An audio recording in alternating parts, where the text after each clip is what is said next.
Like, are you ready to go live? Yeah, I'm ready to go live. And then they go, are you really ready to go live? And I forgot to hit that. So, hi. I'm late. All right, I got like 30 seconds. Anyways, so I hope everybody had a good night.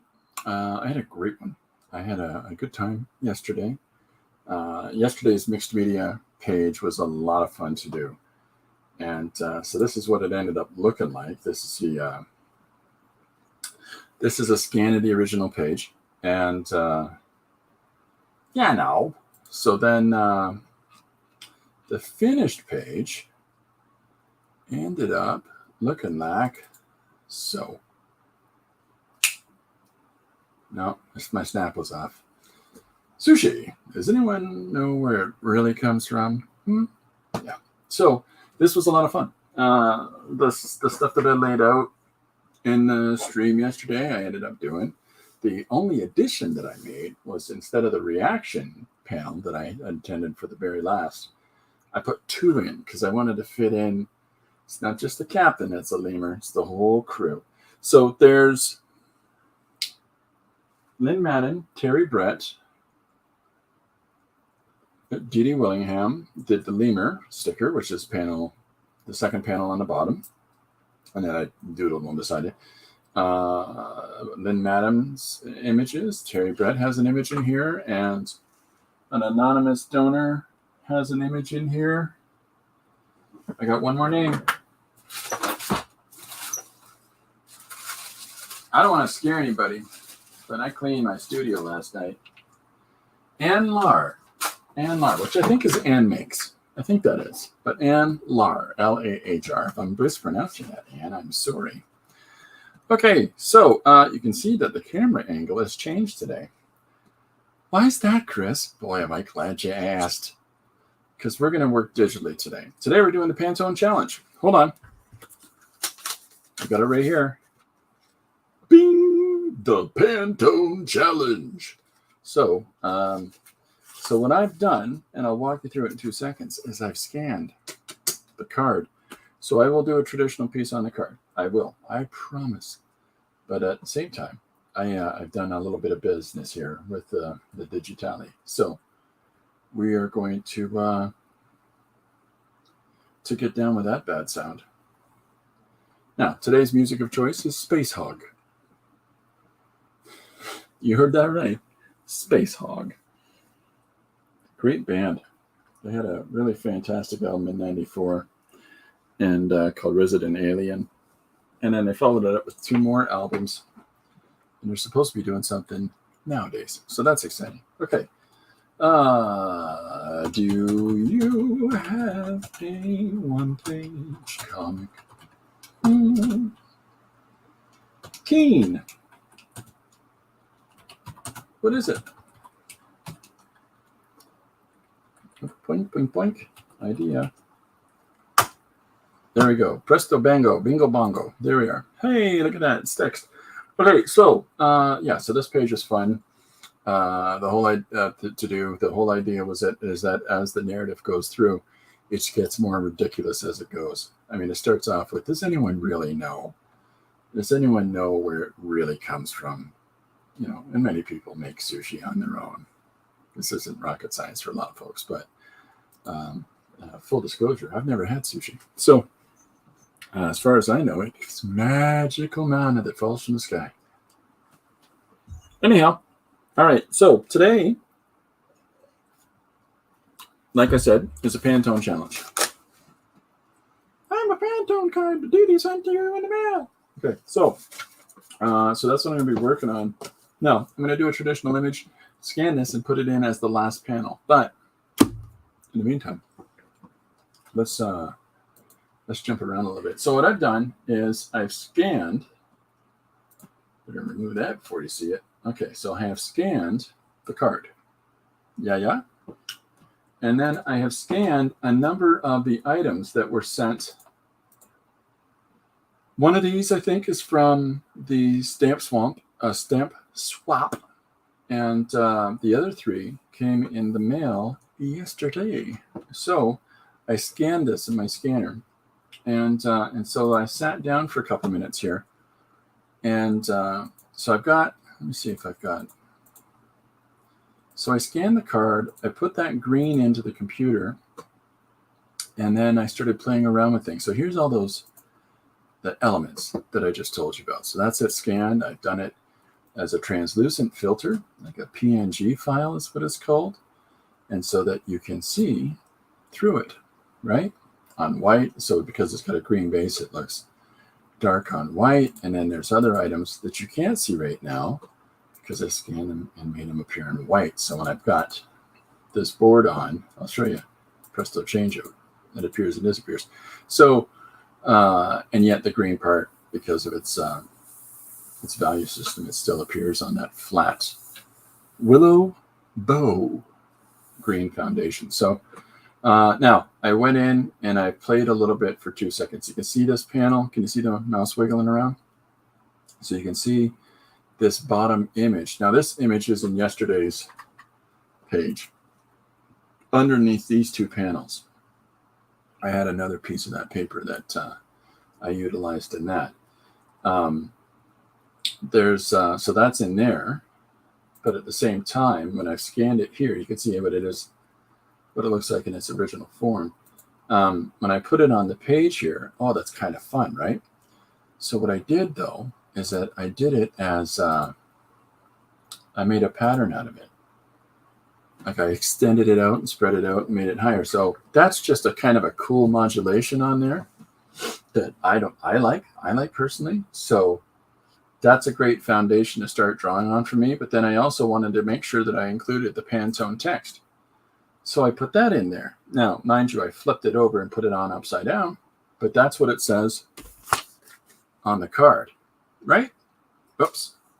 Ah ha ha ha. Anyways, so dramatic.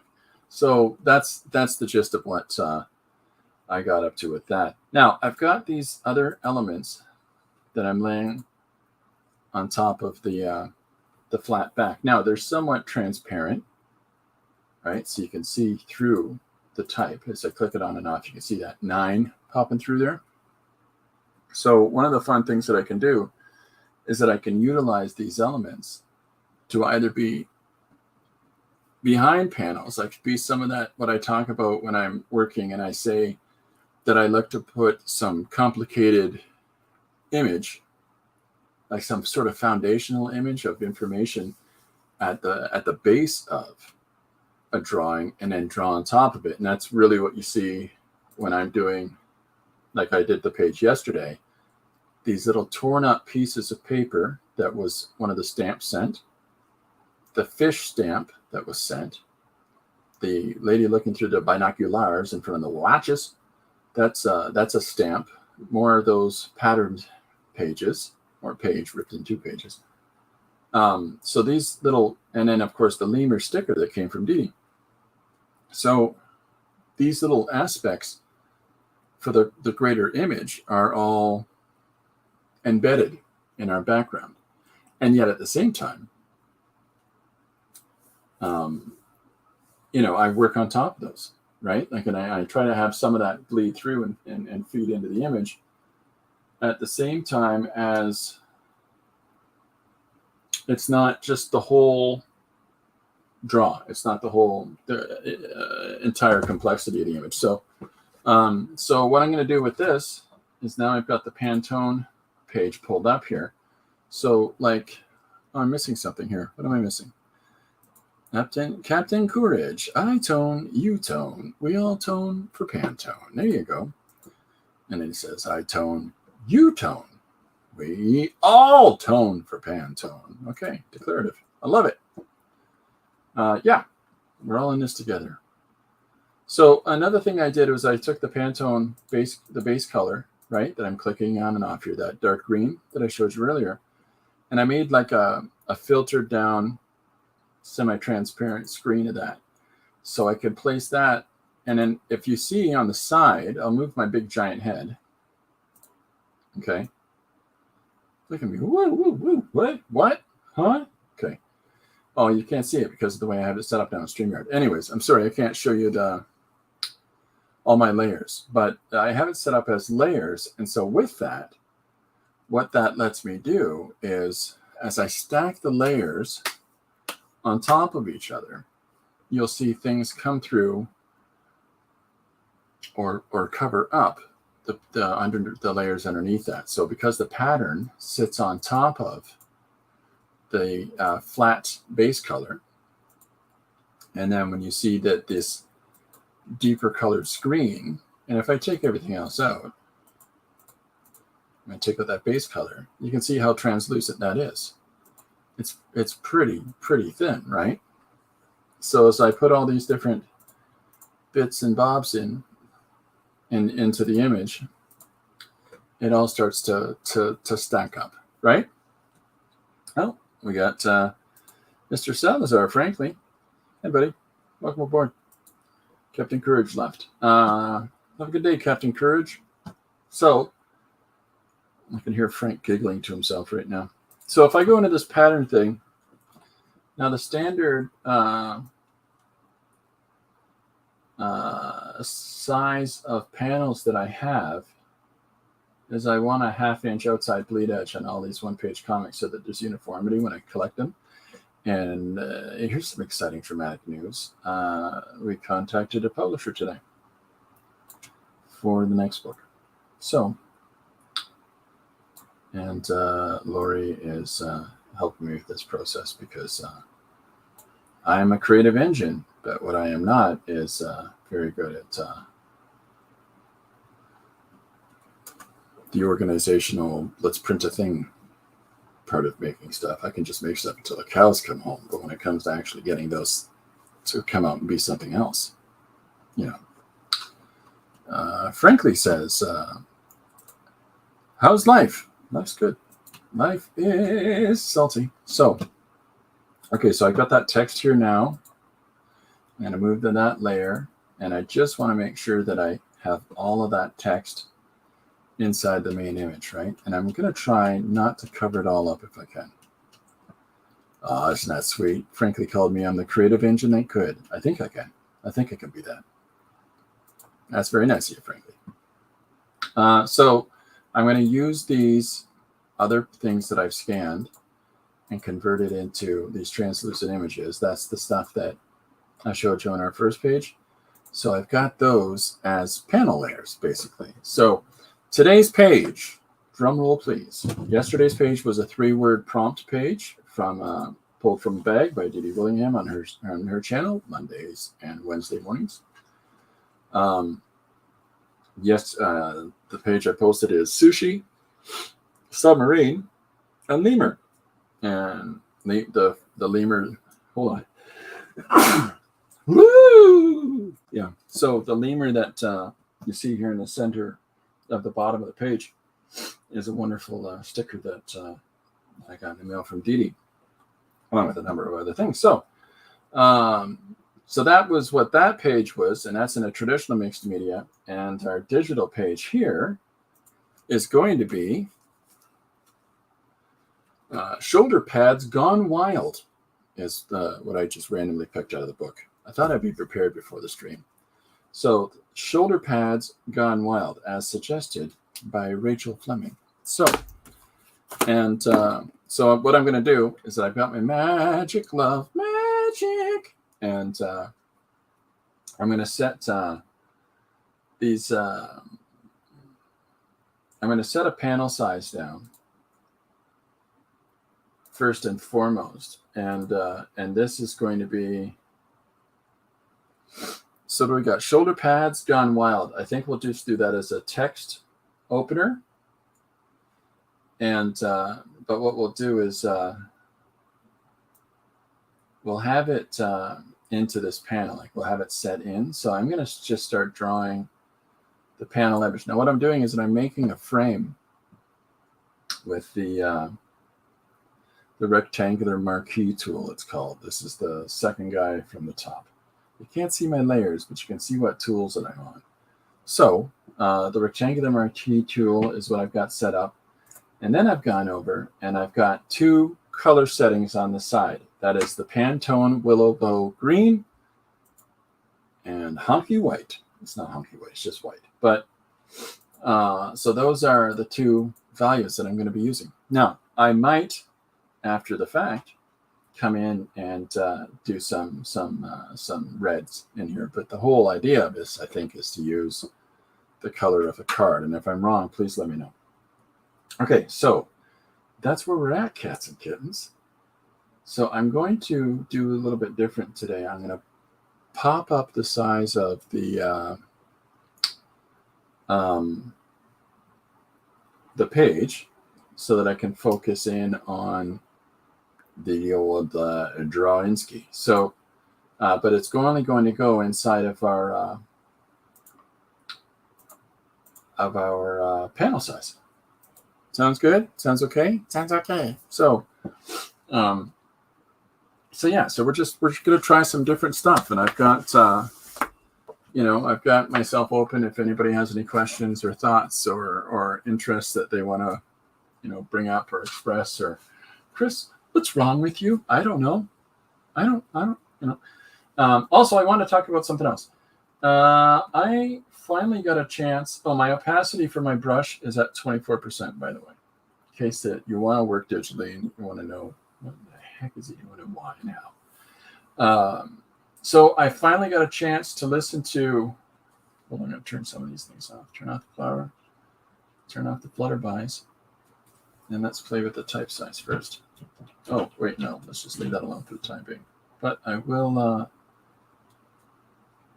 take it off just to keep you from getting all confused. All right. So I finally got a chance to listen to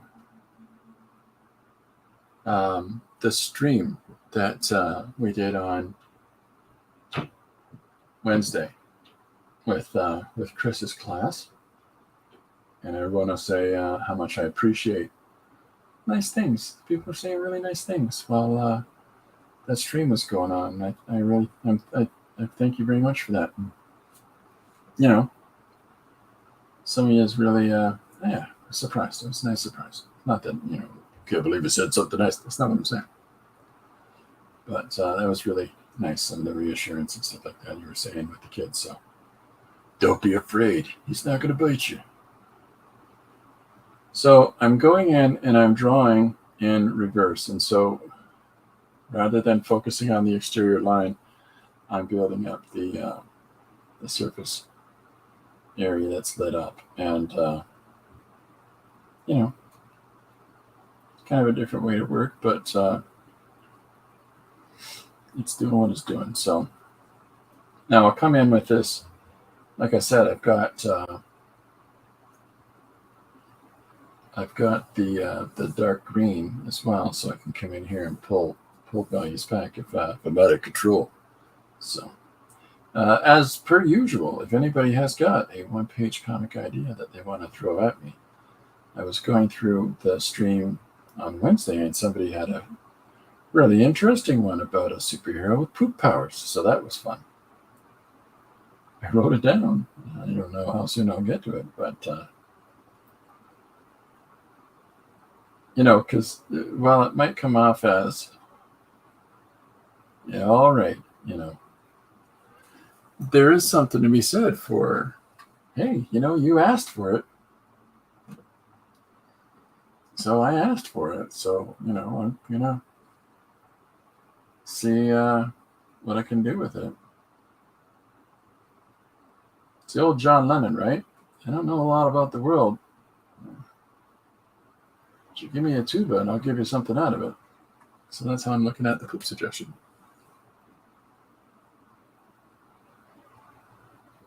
You gotta have fun. You gotta try different things. Last night, I was awake for some of last night's Artcasters and finished it this morning, but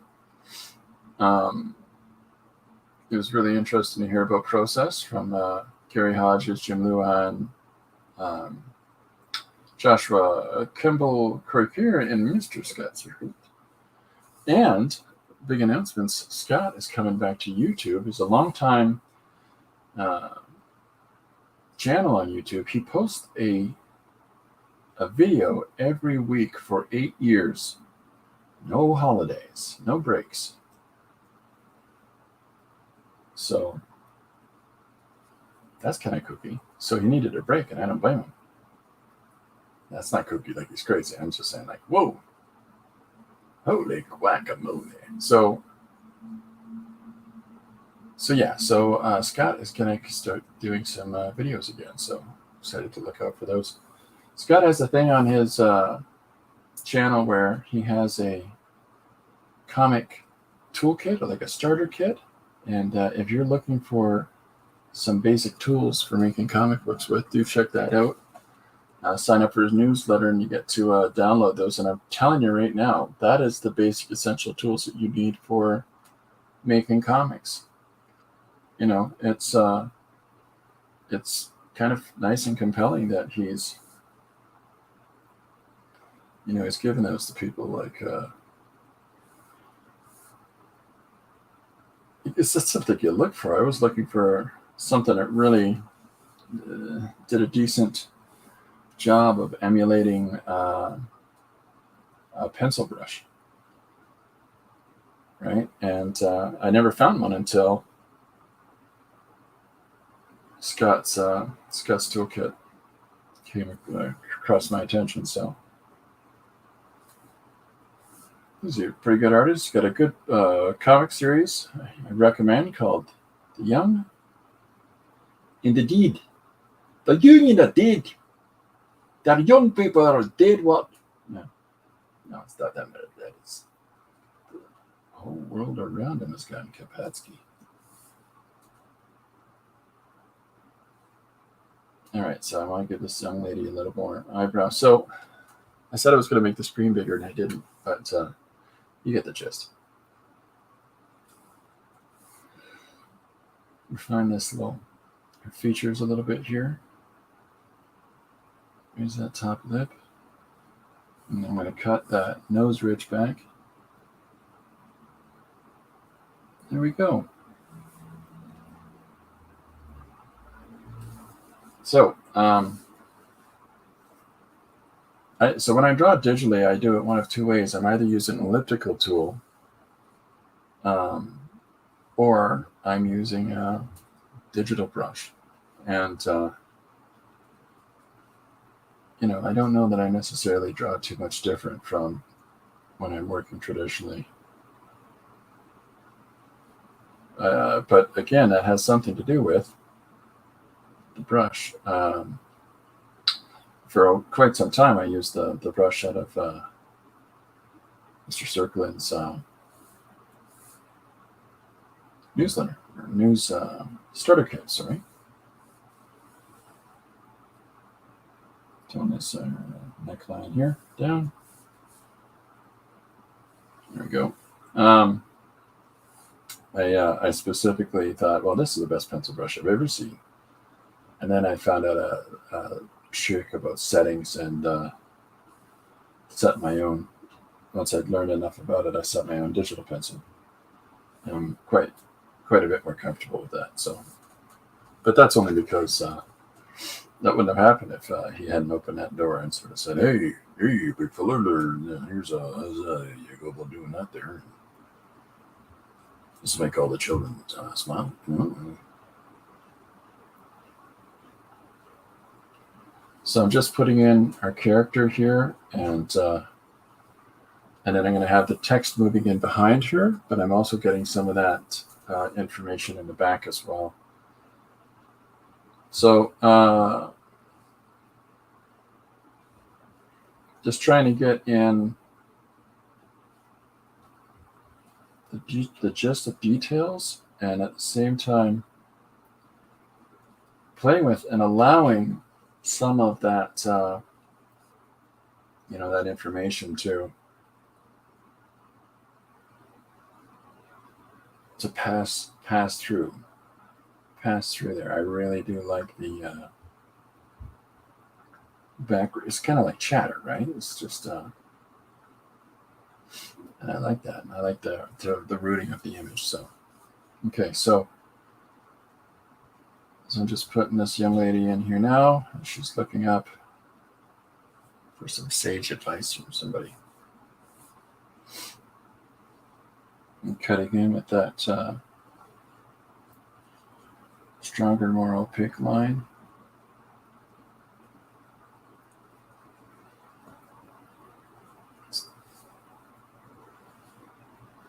Everybody has different methods of working and whatever tends to work for them. But because everything's rooted in one color, we're sticking with this.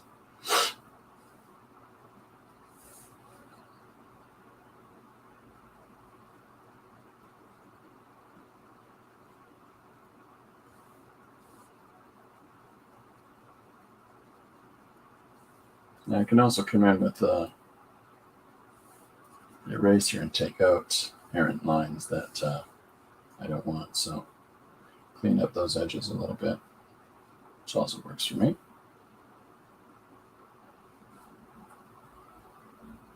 Just especially if I want more and more of the back to pop out.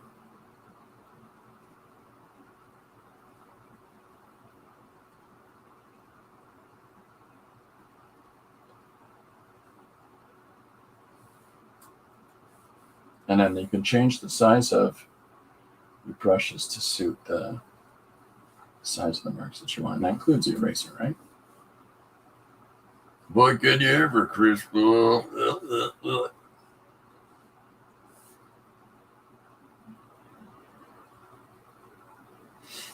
Okay, so here's our young lady here. And then I just want to get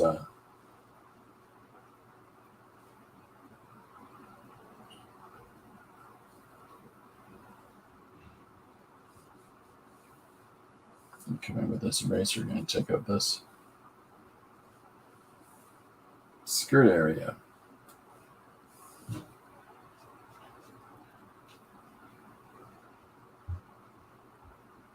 Here we go. So I'm curious. It's the weekend. It's Friday, and I'm wondering if anybody's got any grand designs, grand plans, and if you do, what are they? Like, what do you got going on this weekend? I know that our friend Paul is fully dressed in California. You don't mess around with that place, and may well be getting together with some of our other friends here. Stream, so that's exciting news. Yes, safe fun. It's scary down there in Los Angeles. Not that I'd ever know. Okay, so we got our. So what I'm going to do, and I do this from time to time, is that I jump a layer, and when I do so, it's so that I can, put another object in and allow myself the free movement of lines to cross over and go behind the pre-existing images, and then I just rip it back out again. It allows the fluidity of the line that I wouldn't get otherwise. We got all kinds of folks popping in. Excuse me for not paying enough attention. Chris says, hi everyone. And then we've got Sharon. I'm a new sub from Dee Dee's channel. Use butterflies as the shoulder pads gone wild, and the butterflies can take this swim in different places. That's a fun one. I'm gonna write make another layer, and I'll make a note.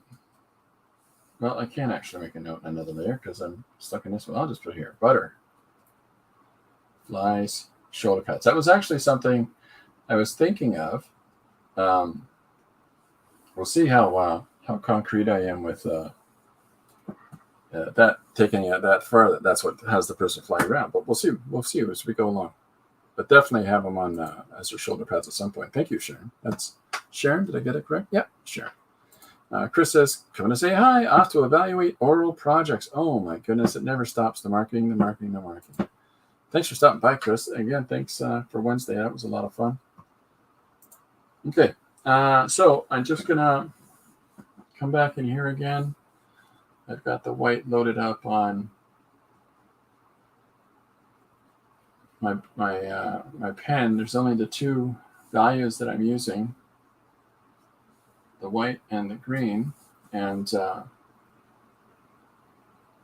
we're just trying to keep it as base as I can.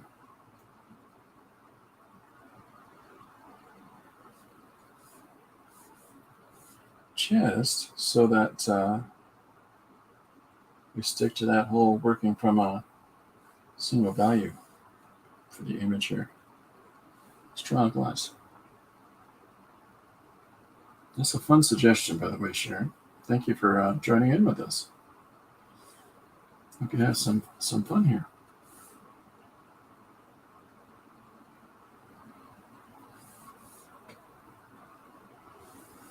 All right, so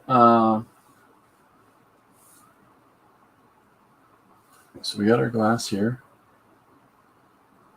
and a little background, something or nothing. You know what I mean? Like just to have something there, and we can put a couple other little things. The whole idea is, in my mind, when I'm doing backgrounds, is that I want to populate an image with, some of the things that ground it in a certain context. But at the same time, I want that just filled in, really, so that when I go over and do lettering and whatnot, I have the option of placing it wherever I want. And so putting in some of these details allows me to do that, right? And I'm just going to come in the background and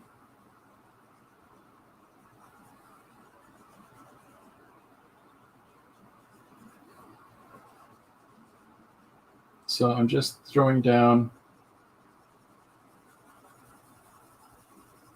a little bit of information back here, and it's muted down into just a sort of kind of a flat tone, right? And the reason for that is that I want to sort of diffuse that background a little bit.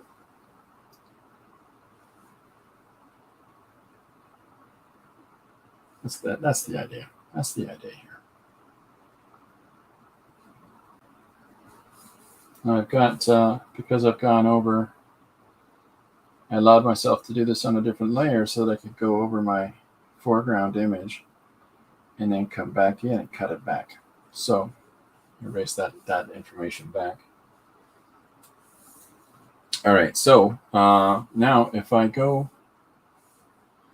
in and I put some little bits of detail in here, like a plant leaves or something like that, it's just, again, just a little bit more information, setting her in a living room,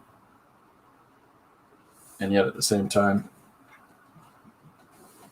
it's not important, so that's why it's the color is more muted. Just appears to be more opaque, sharp.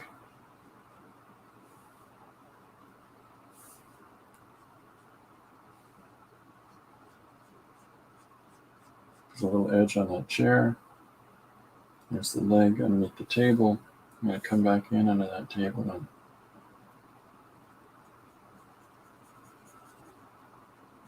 so, just giving a little bit of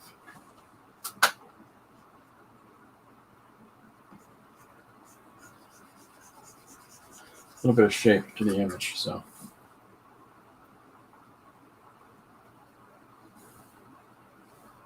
if I tighten up my line,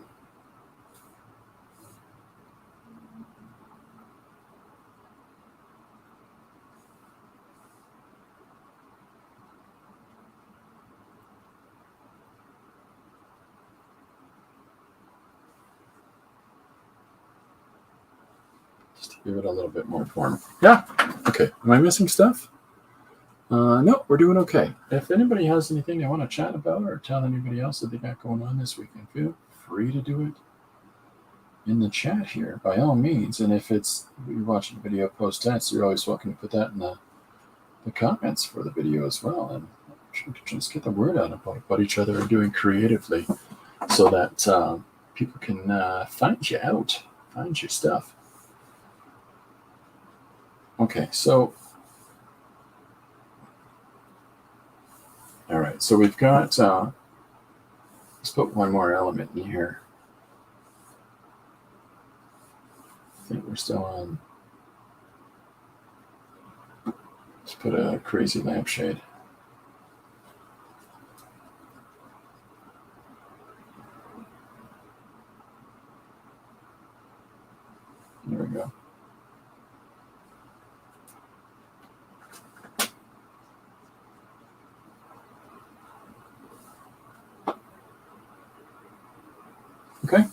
Okay, it's all right. It's not so bad. So, yeah, so there we go. And we've got this all.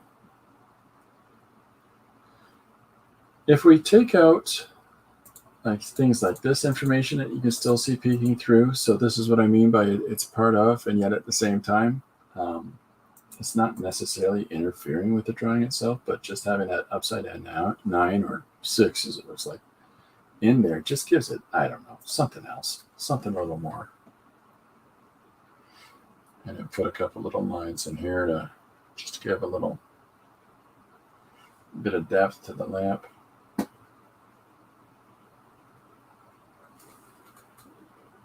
So there we go there. Okay, so we've got, let me do one more thing.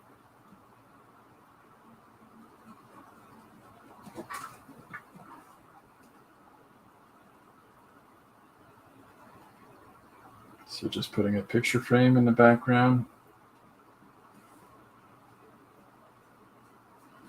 So that's about, and the whole point of nonsense to this is that I'm going to cover this. All this that I've just been drawing behind the young lady is where the text is going to go across this panel, right? In this section right over here. So, but when we, at this point now, what I would do is I'm going to put a border up.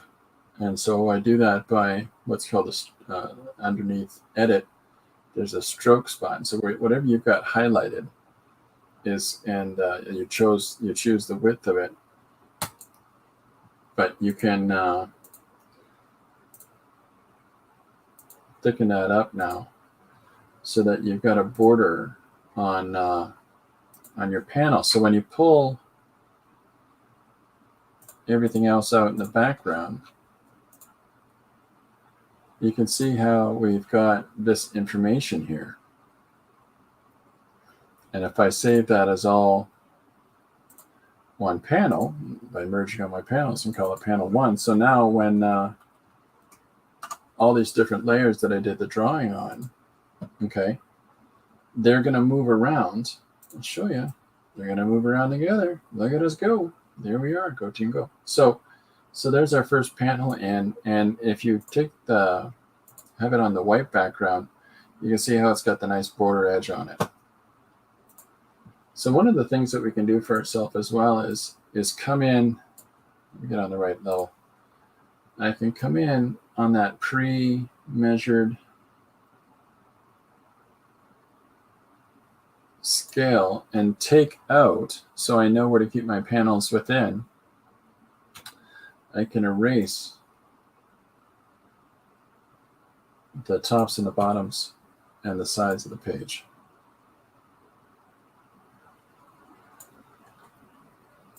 So that now I know that the panels, as I do them, as I illustrate them, I want them to fit inside of there.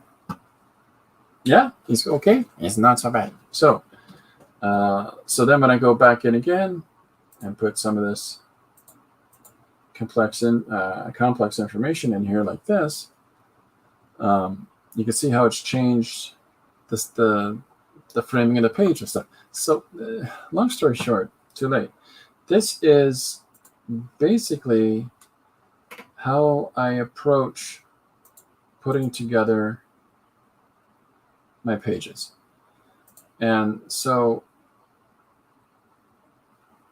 you know, it works for me, and it helps me out to just try to find a way that I can have, you know, the way that I'm comfortable working, and the way that I can get things to come together so that I can build stuff up as I go along, which is kind of how I like to work.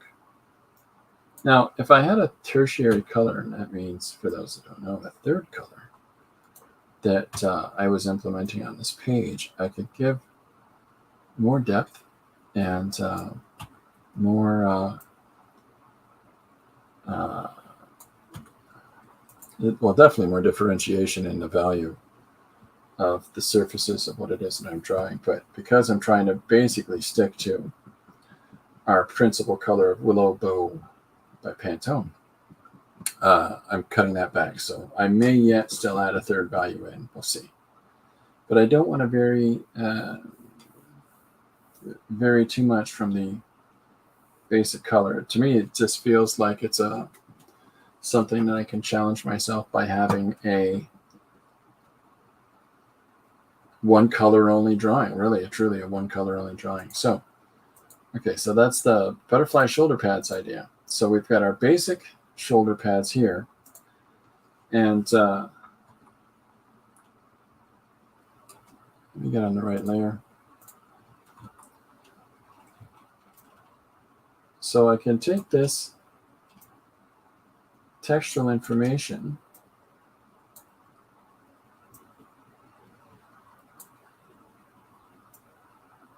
and, get silly with it, right?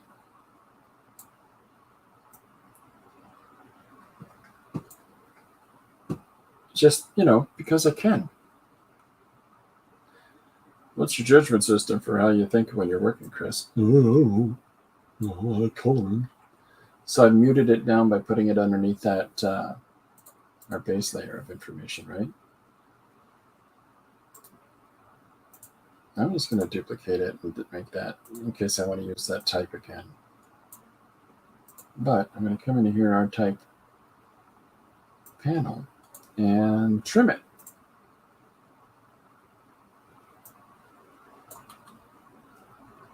But it's kind of fun having these additional letters in there, and it doesn't add anything.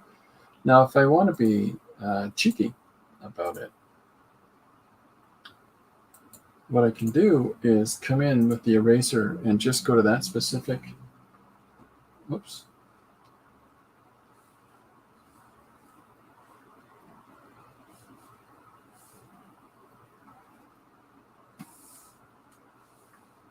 Just go in on this specific layer and really cut my eraser down and take some of the sharpness out of that layer. So I want the young lady to pop out from her background, to be part of it, sure, but I want in any way, little way, shape, or form that I can just emphasize the focus on her, then I'm going to do that. So one of the ways that I can do that is by coming in here and with my eraser turned right down, I can push back these background letters a little bit. And hopefully that makes her pop out a little more. I'm not taking them out completely because I kind of like them. You know what I mean? I kind of like, it sort of keeps her tied into the overall image if they're there very lightly, right? So there's no real reason for it other than that. It's because I wanna.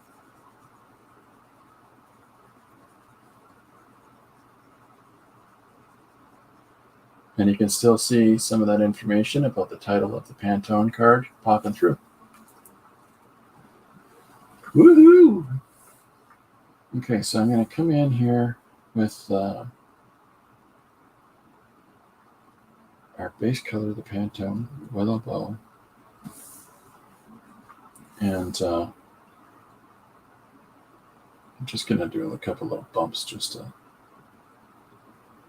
again, little things to bring that focus in on our character in the foreground.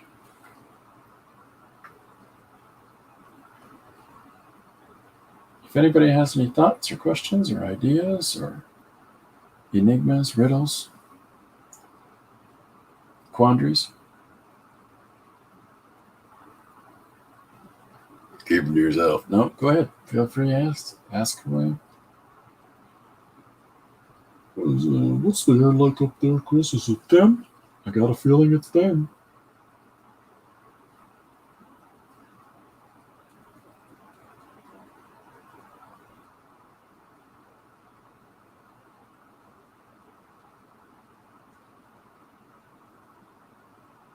So hopefully that's giving a little more shape, a little more depth to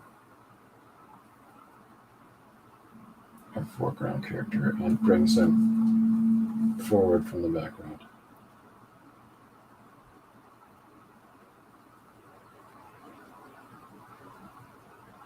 A little more shape to the eye.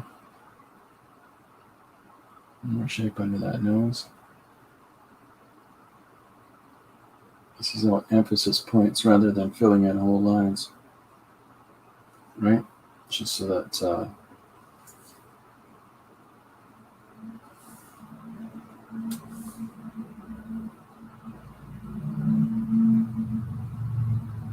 you draw that viewer's eye where you want it to be.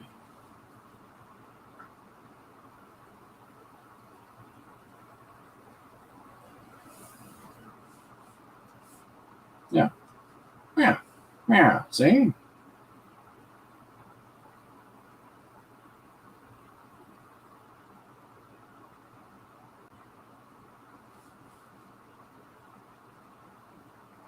Okay, so here's our first happy character.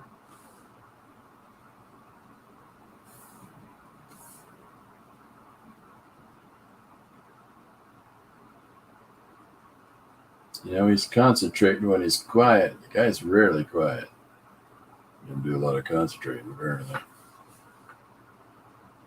I'm going to give a little bit of bounce into the hair in the foreground here. Just a little bit. There we go. Okay, so here's our principal character that is in the foreground there.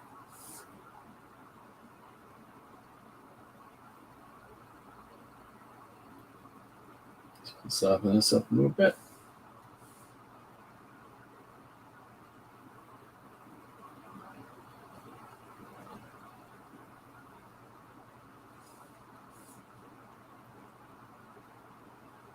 Okay, so there's our principal character. Missing some stuff. Hi, Chris. Hi, Sharon. Sharon says, looking good. Why? Thank you, Sharon. And then Chris says, I'll be right back. All right, we'll be right here. Okay, so here's our first panel. Now, if I want to be cheeky and squeaky, I'm going to put our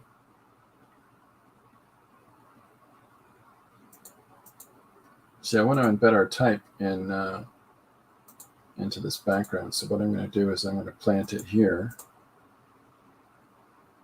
in our base overlay screen. So that's all flattened down now. So that pretty much secures and keeps our image nicely tied up. Nicely, everything's arranged in the same space. So yeah, so there's our first panel.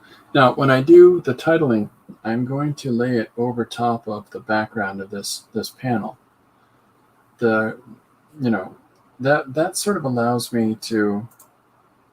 What's that note? I write note on that layer because I keep opening it. Butterfly shoulders. All right. So here's two of the next images. I got the butterflies and I've got the flower. So what I'm going to do is I'm going to pull that flower over. So look at that towards being our third panel. But what we can do with these butterflies is let's the right layer. Yeah, we are. Okay. So let's take the butterfly layer and make it around the same size as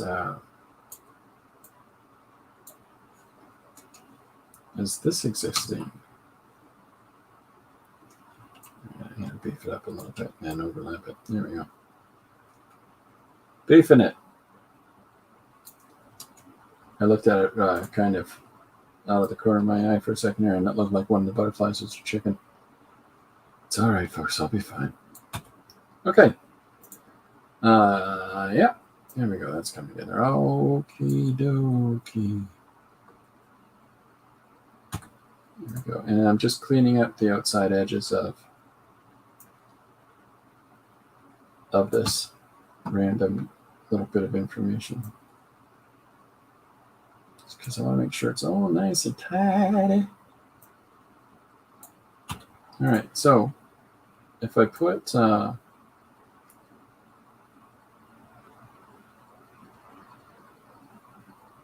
border down on the outside edge there, that's where it's going to be.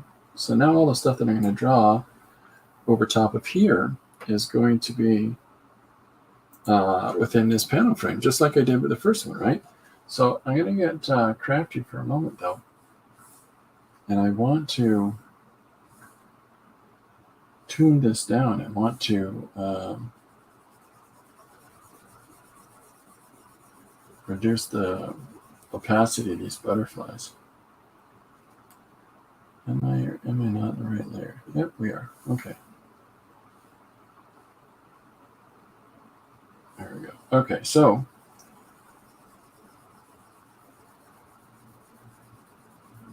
I'm just, see how I'm bringing it down so it's not as bright as it was? So that this way it kind of stays in the background just like the lettering did. People are going to think I know what I'm doing. Don't worry, I don't. All right, I know this isn't exciting as maybe some other things that I do, but thanks for hanging out. Spending this time with this old kookaburra. All right, so if I look at this image, I can do it one of two ways. I can have our character here cut through the image. Whoops, I'm so sorry. Let me pull those lines out. I need my layer on top. I don't want to do the layer on the same layer as my butterflies. What are we at? We're not at an hour yet. Okay. So I'm going to put in her arm as though it continues across into this panel. Like it's the background information kind of isn't important, and the foreground information is what I want you to focus on. So we're going to carry this image over just to make it a little bit more interesting, right? A little bit in the background there, and we'll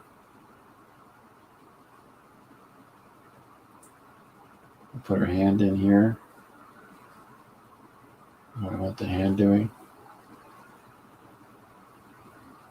It's just, I don't know.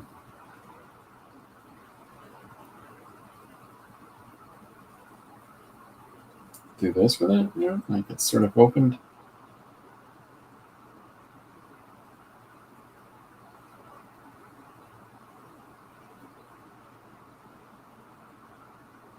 There we go. So here's her hand in the foreground. Finish says that though. Or if I still, yeah, I'm gonna still set ridiculously high. Okay. Yeah.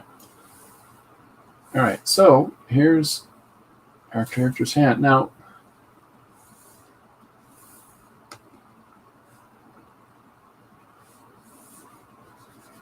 whoa, way too high. Let's cut that back.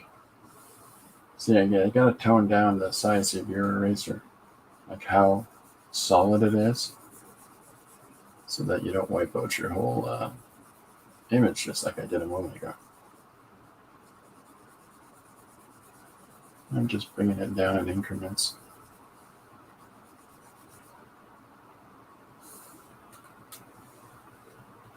Let's get on the right layer. See how it's cut down a little bit? One more.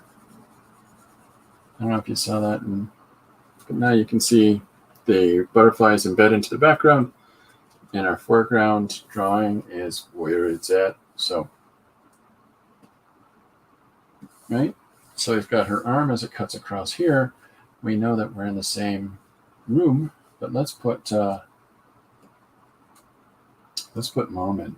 So this is, I'm looking at old drawings and from magazine articles from the 1950s. And so there's some fun images going on in there.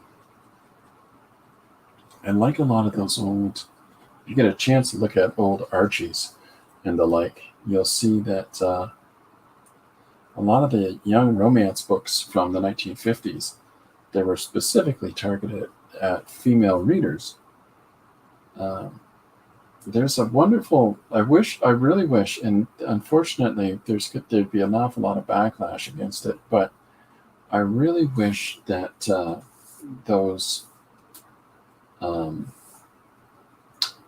those comics that were specifically romance books aimed at young ladies, well, it's not that they have to be aimed at young ladies, but the quality of those books, you don't see those today. You see people trying to approach those types of stories, but you don't see the quality of those, of the art and the imagery and the naturalism to it. It's lost. It's just completely lost at this point. And I really wish that that wasn't the case, but it is. And now you've got costume balls for superhero comic books, and it's like, this is just dumb. Know the market, would you?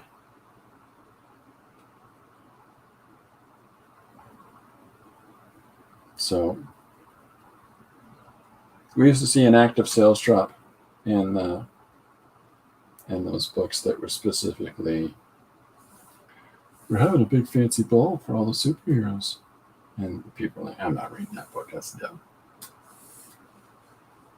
Because it's those books are aimed at people that are looking for the excitement in the super action business, the people punching each other in the faces.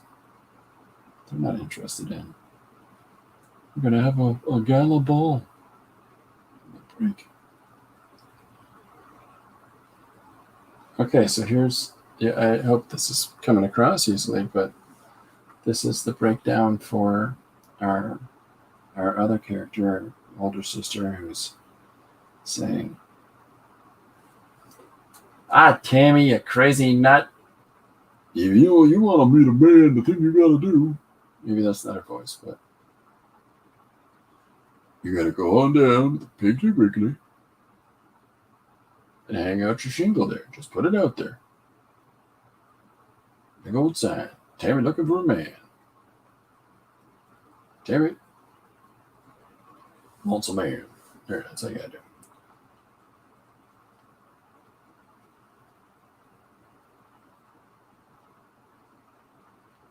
I hope I haven't, nobody's ever tried to advertise finding a relationship by standing in the center of town with a sign up.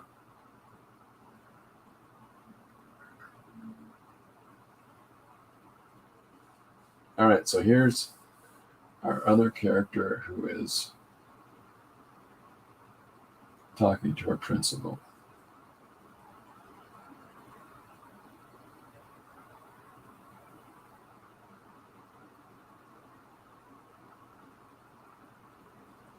So now that the camera's sort of stuck right on my face, isn't working, I just did that thing that artsy fartsy types do and made the same face as the face that I was drawing. Yep. No hope. There's no hope for me. Uh-oh, ladies and gentlemen, Mr. Jim Luhan. Good talk last night, fella.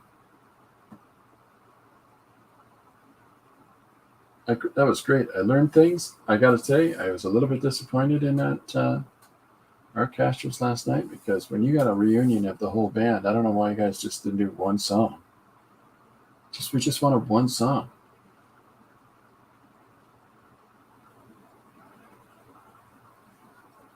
Teen groups today, I didn't think they owe their audience nothing.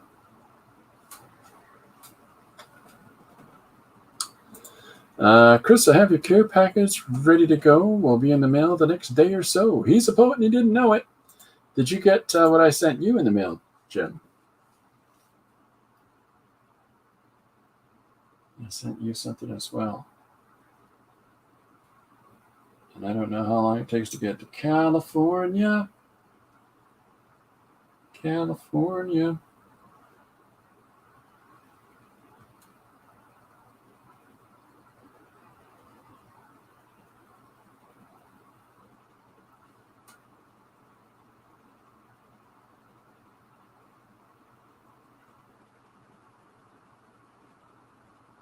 It's a little dark and creepy right now.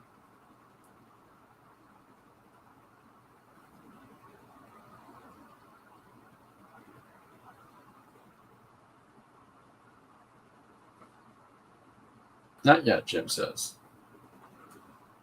Well, why not? Yeah, it should be there. Well, clearly not till Monday now, but I hope you like it. It's highly perishable cheese that I sent you. It's only good for 3 days. Uh-oh. Uh-oh, Yogi. All right, so if I take out the space layer like I showed you earlier, I can take out the butterflies that are in her background. That same base layer includes the text that we routed into the background of the first panel, right? So you know, it's starting to come together. This one, yeah. So there's layer one. Okay, here we go. Jim's got a random question of the day.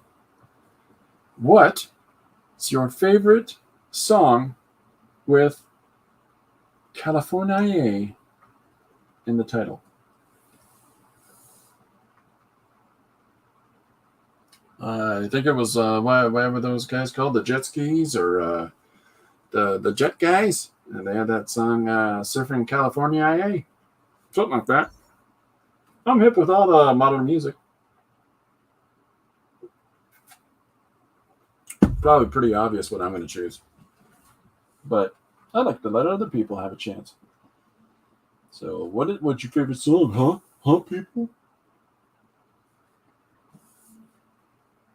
What's your favorite song?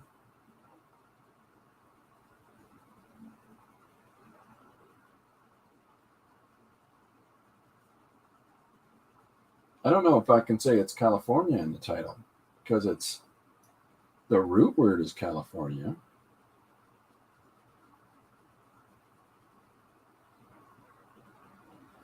But the song I'm going to pick is called Californication. I like that one a lot. You know what? As the course of the stream goes on, I'm going to come up with 9 more songs. But random question of the day, what's your favorite song with Californian title? People, feel free to chime in there on that one. You're all very welcome.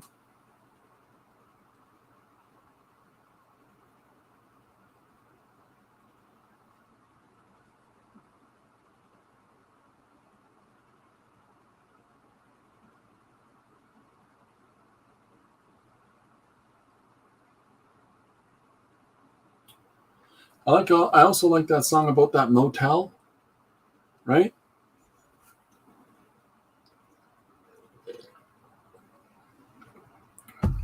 On the dark desert roadside. Welcome to the motel, Motel 7, something like that. You know, it goes like that. Californication totally counts. Jim's going with Hotel California. I thought it was a motel this whole time. I'm going to look at motels and hotels differently now.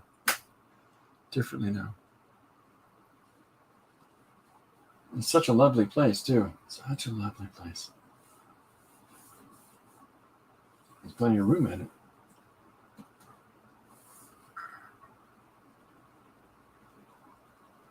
You know, one of my favorite Eagles songs isn't an Eagles song. It's a Joe Walsh song.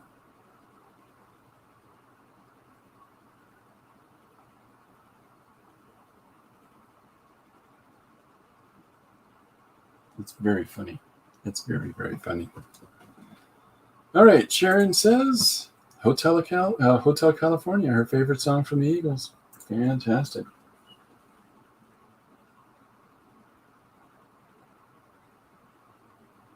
That's not my favorite Eagles song.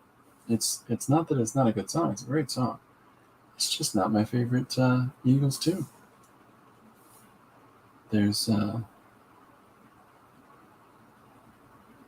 I like Tequila Sunrise. I think it's called Tequila Sunrise. I likes me that one, and you know, there's all kinds of good music for that band. But Joe Walsh's "Life's Been Good to Me So Far." That's my favorite thing by an Eagle. And then we like a lot of Glenn, not Glenn Fry, Don Henley. Well, there's not a lot of Don Henley in this here house. Boys of Summer.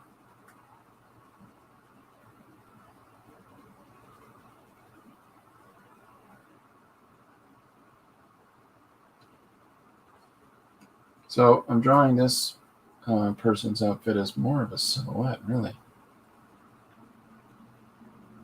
So the whole idea of this is this is some sisterly advice here, and I'm about to get silly with it. No. Steely Knives. Yeah, there's another one.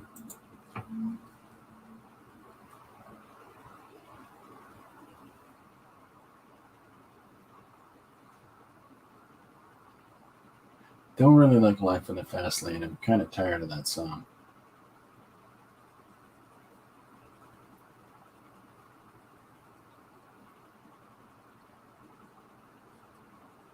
It's a good question about California-based titled songs.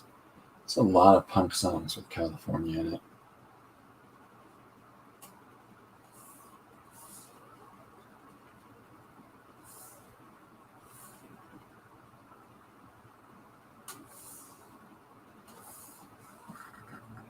All right, so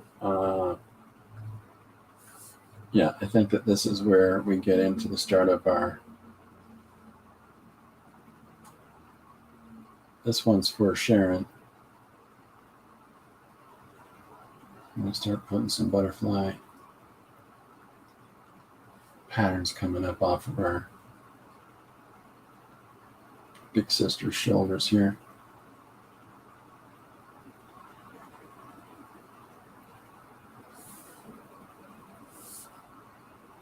Cut that back off the.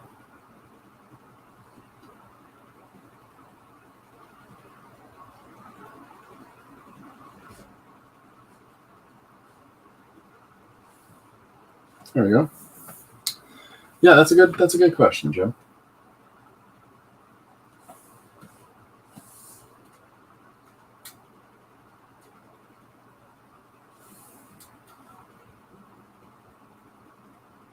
Yeah, now you can take that even further and say what's your favorite song with the title of a place in it, right? Because then there's Arlo Guthrie. I would fit into that one. The Train They Call the City of New Orleans. That's a fun one. What am I doing? I'm looking for the deep green here. So I'm just emphasizing a couple of small textures in the shoulder pad. But her sister's going to say, if you want to meet a boy, you got to get them shoulder pads up, girl. Because if there's one thing that young men are looking for, it's shoulder pads.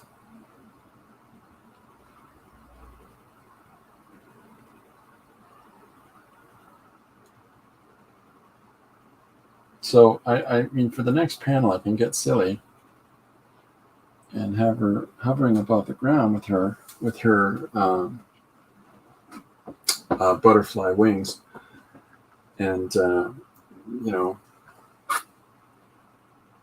telling her little sister that because of her shoulder pads, she's gonna. I can have her smacking boys down below with a stick or something. I don't know. You'll be just like me, sis.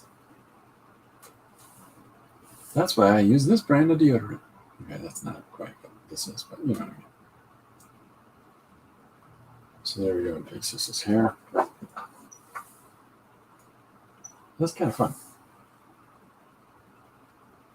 And I like the nondescript part of her upper body, and by not drawing in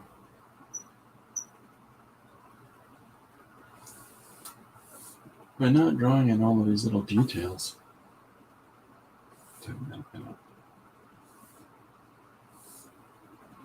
in the arms and in the Well, that's why.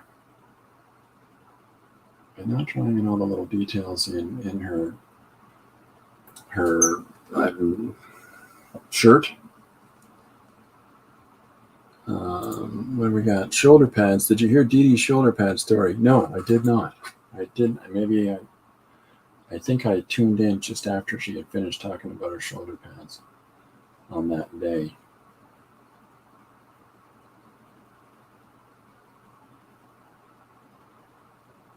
I know she told me a really funny, or told everyone a really funny story about dress codes at her work, and they decided that all the ladies that were working in an apartment needed to be wearing.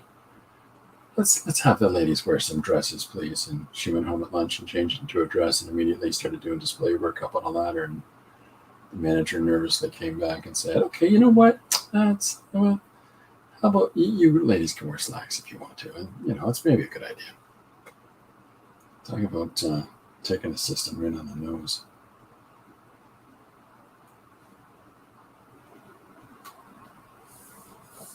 That's fun.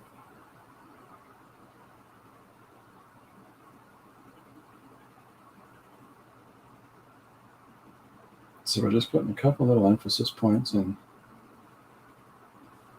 shoulders here, and then a little bit of business in the butterfly wings as they're coming out of the shoulder pad. Too much fun, folks. Too much fun. Just because one person complained. Oh, for heaven's sakes, you can't help those people.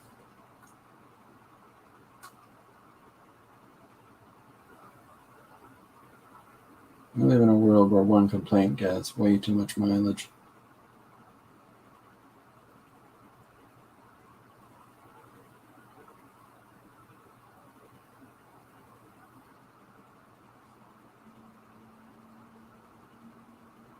We're just going to get all political up in this here screen.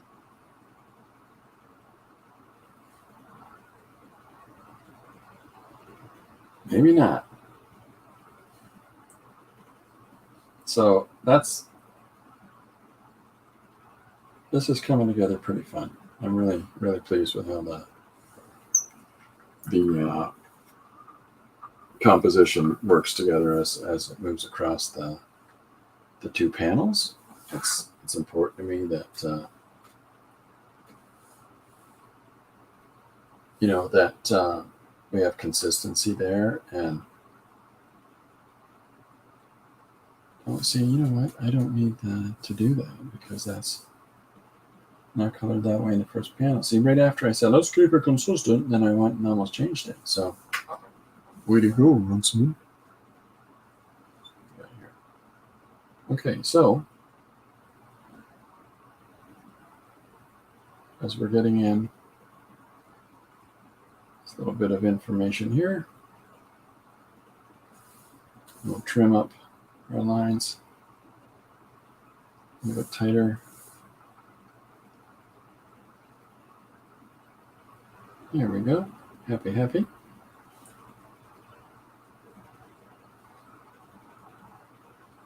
And then what I'm going to do now is I'm going to come back in again, and I'm going to draw the background in the same way as I did on the whoops. Yeah, I'm going to draw the background in the same way as I did it on the first panel, so that I've got the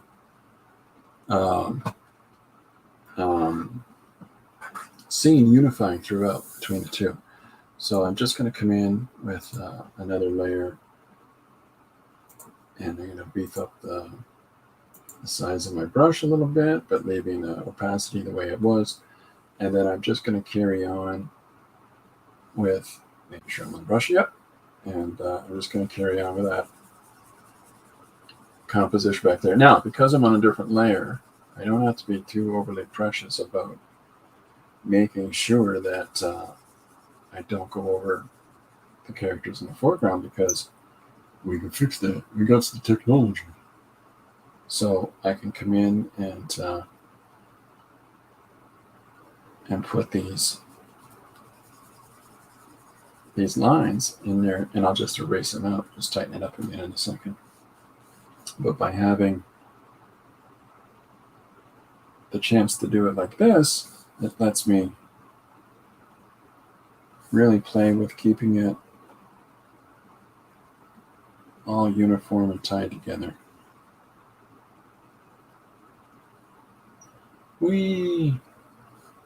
That's crazy, Chris. I know. So I put silhouette so that there's like chairs there, right? Sharon says, I can't wait for the wild. Oh, it's going to go wild up in this piece.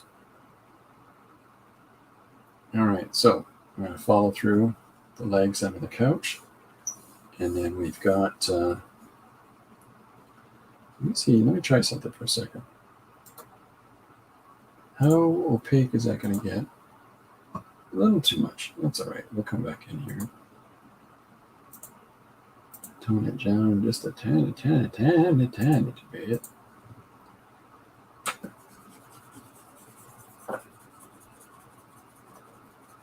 It's just enough so that it matches the other side.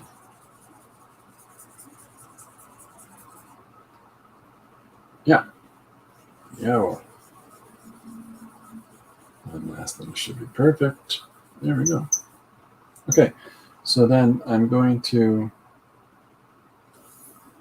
put in the floor. Perfect. It should be lighter than underneath the chairs. Whoops. What am I doing? What are you doing, Chris? I don't know. Let's put that in like this. Here we go. Let's get that carpet in there. All right. And then I put the lights for the chair. And I start to define a little bit this, a little more clearly, but not too much. You know what I mean? Like I don't want to pull all the attention from what's going on in the foreground by overcomplicating the background. But this panel now links across the two of them.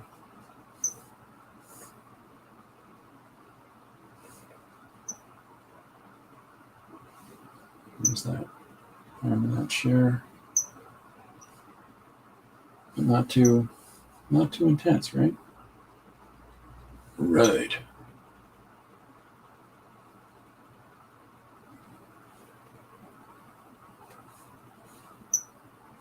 Come in here with that leg in a little bit more, and then put this second leg over here.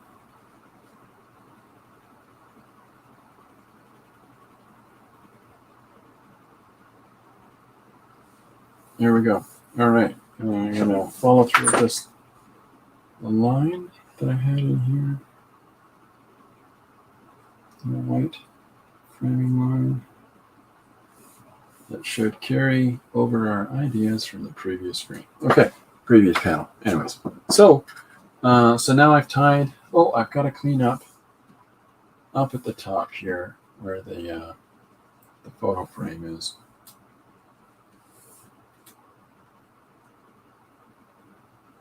Put that back.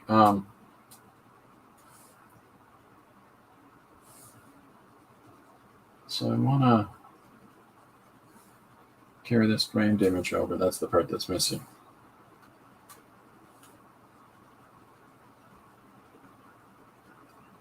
There we go. And then come in with that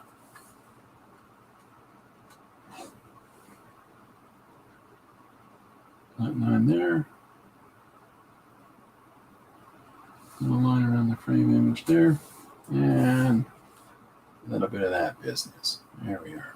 Everybody's happy, huh?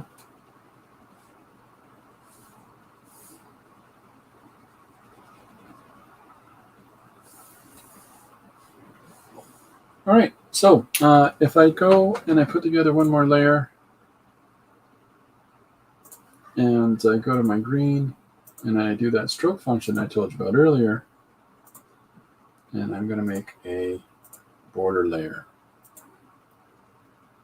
So if I pull this off and then I do it again without the marching ants on there, then it doubles it up. So now the two different panels are linked. Chris, that's just nice. Let me see what put in the flutterbys. Put that in. Put that in. I'm going to take the butterflies out. There we go. So I'm going to flatten those suckers together.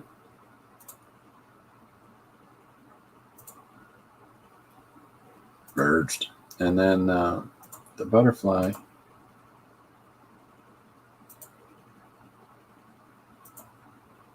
Just give me a second here. I got to find.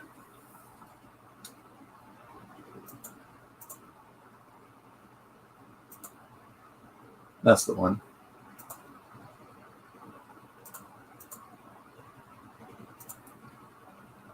And I think that's what everything is tied together in. Yeah.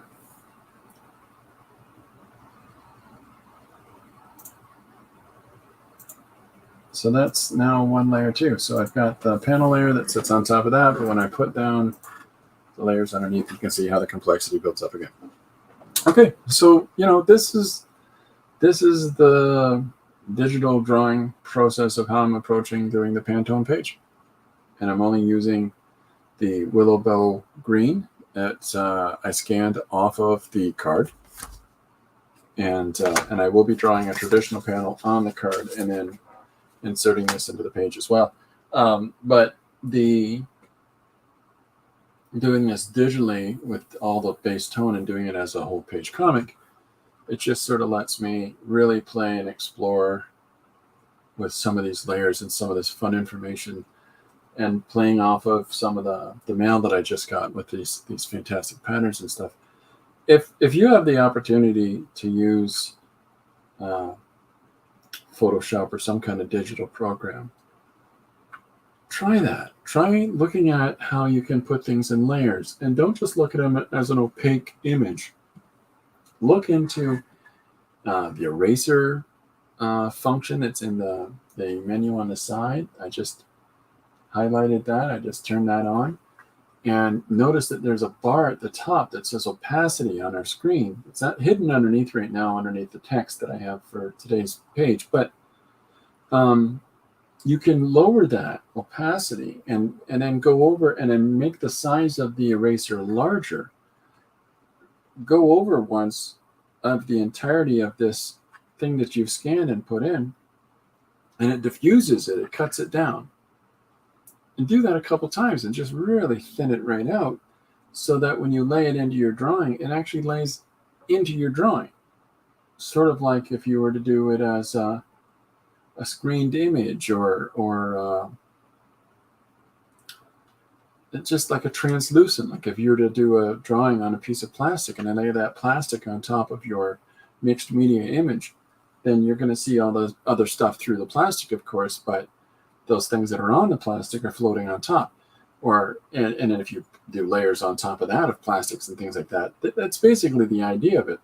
But there's a whole bunch of options that present themselves to you when you start working in mixed media and you start utilizing some of those opportunities. So if you're able to do that, I highly recommend you do. And because there's a nice function where in Photoshop, if I've got my drawing and I'm doing my drawing and if I do this, oh no, I've made a big mistake in my picture. And this is nightmare fuel for some people. Like, good heavens, good gravy, the whole drawing's ruined. But with a simple step backwards, it's all gone. You're never going to do that in traditional medium. you're going to never find an opportunity to do it again right afterwards. It's crazy. And then take it off again. So, there's a whole bunch of advantages to working digitally, and far more than just these silly things that I've shown you today. But because I can lay the text over top, I can erase part of the text so that that character that is in the panel sits forward and looks like they're in front of the text. I can have the text really opaque, so now that gives a different sense of dimensionality to the somewhat translucent character that I have in the foreground of the drawing. There's so many fun things we can try, right? So okay, I'll show you. I'll show you quickly, and then we'll. What are we going to use? Let's use Rockwell in honor of Norman. All right. So if I call this page, so if I come in, am I in the top? Yeah, I am. Okay. So if I call this, whoops, I got my cap lock on. Yeah, I've got a cap lock on. Okay. So if I call this shoulder pads, right? Simple as that. Now I can make this larger. I can do some fun things with it. I can stretch it around. I can shift the angle that it's on. I can go into, if I highlight the whole thing, I can bend it one direction or another. I can warp it around. There's so many opportunities for me to use to change what it's doing. I can, this is what I'm talking about monkeying around with its shape and just seeing what it presents, right? Like I can just play, basically. And those ideas, those chances to try something different and to approach your image in ways that maybe you might not have done otherwise, it can really allow you to do something different with your story, and changes the tone of your story and changes the way that you've got everything rooted together. So consider those things. Think about that sort of snazzy stuff, and see what you can do in incorporating some of that in your story, right?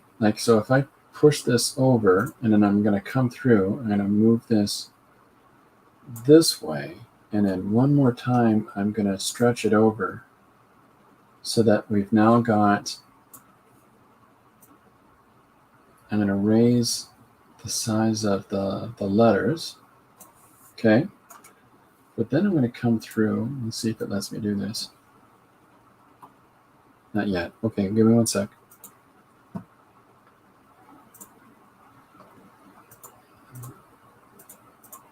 I'm going to merge this as one layer, this situation that I got here.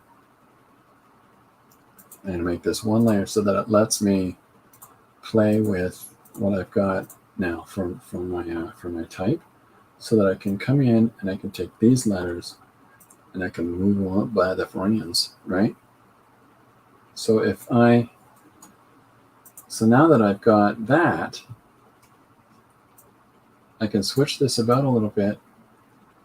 And so now I've got the D, the L, the E. If I pull this over a little bit more, I can have all these different little letters that are around the female protagonist's head. I can now erase over those so it looks like the title is embedded in the scene behind her, right?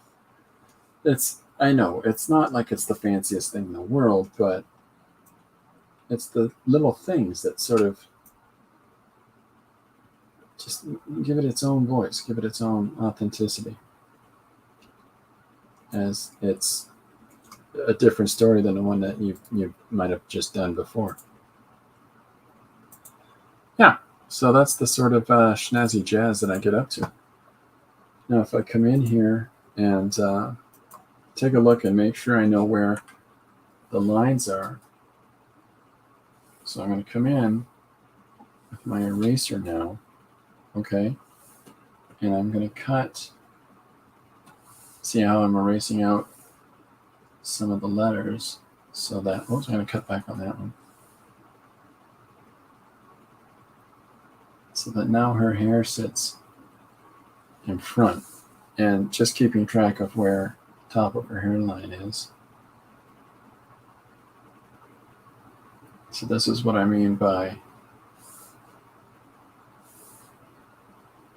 you know that that's an L, you know that that's a D. And, but what I'm doing is that I'm putting this information in behind her so that it's part of it, right? Yeah. What do we got?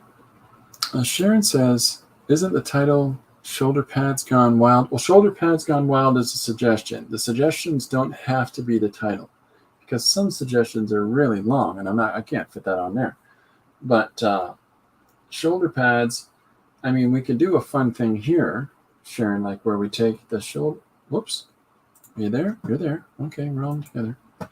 I can take the our shoulder pads that I've got here. I'm going to move this down just so that it fits. There we go. Okay, now I can have shoulder pads here, and I can have Gone Wild in the next panel, right? Like you can, that's the whole thing, is that if you're using, especially if you're using your, all of your, in this case, the letters are a visual element. And because they're a visual element and not just a title, just sort of sitting there like a sore thumb, now I can play with it even more, you know. And if I want to put Gone Wild in it, I can have the Gone Wild part down below here. You know, I don't know if you can see that on the screen, the little mouse, the little dot working around. So I can put it shoulder pads, Gone Wild, and do that in a different color and in a different, with a different outline to it. So I'll show you. Let's just try that, okay? So if I put, oops, 1 second. I put the cap lock on and it always messes me up. Gone Wild, and we'll give it an exclamation mark. So if I make it a little bit bigger and pull it, oops, there we go. So I'm going to pull it down here, and then we're going to come in here and we're going to do some of our fun little things with it. We're going to put it on a rise, but we're going to really change the direction of that, the intensity of it. Shoulder pads, Gone Wild. And then I've got this kind of silly little push and bend on it. And I want to bend those the opposite way. And then twist them a little bit. But I also want to make sure that they sort of sit within the image, right? So if I'm going to move it up like so, the letters have to be small enough that if it says Gone Wild like that, like we're going to lose the exclamation point, we're going to lose part of the D because we're going to embed it into the composition, right? So that it's part of it, part and parcel of it. So this looks like a good way to go about it. So we're not losing too much. So now if we come in like we did before with the eraser and then take that out, shoulder pads Gone Wild. And then we can do a nice dark line outline around shoulder pads. We can do a light line outline around Gone Wild. And it just sort of links it together, just ties it all together. And, you know, that sort of uniformity to it allows, and what I mean by uniformity, like the similar structure of the letters and how the letters all have the outline, the border on them. So that allows us with our shoulder pads Gone Wild business to really play with the space and to really allow ourselves the opportunity to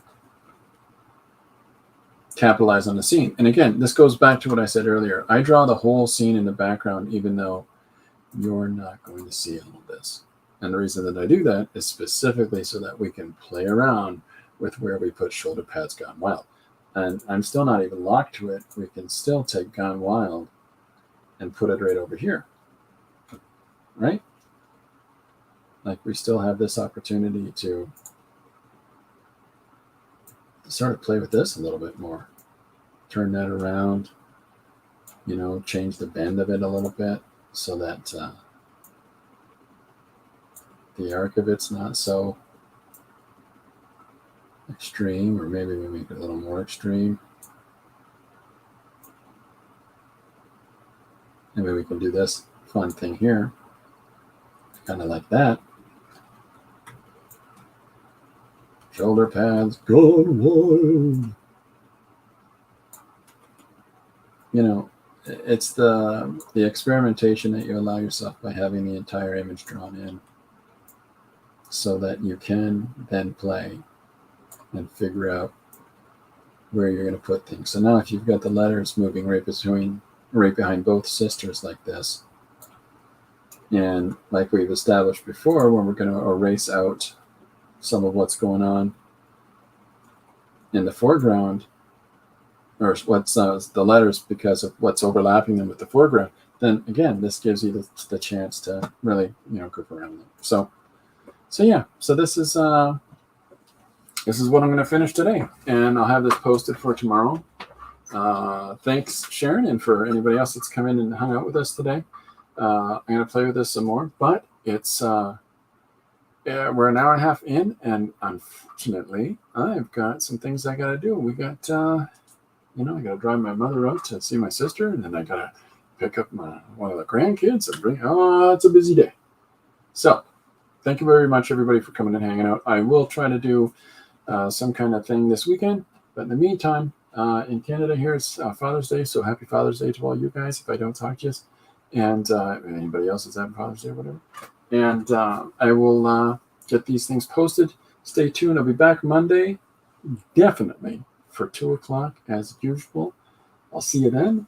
In the meantime, thanks very much. Bye for now.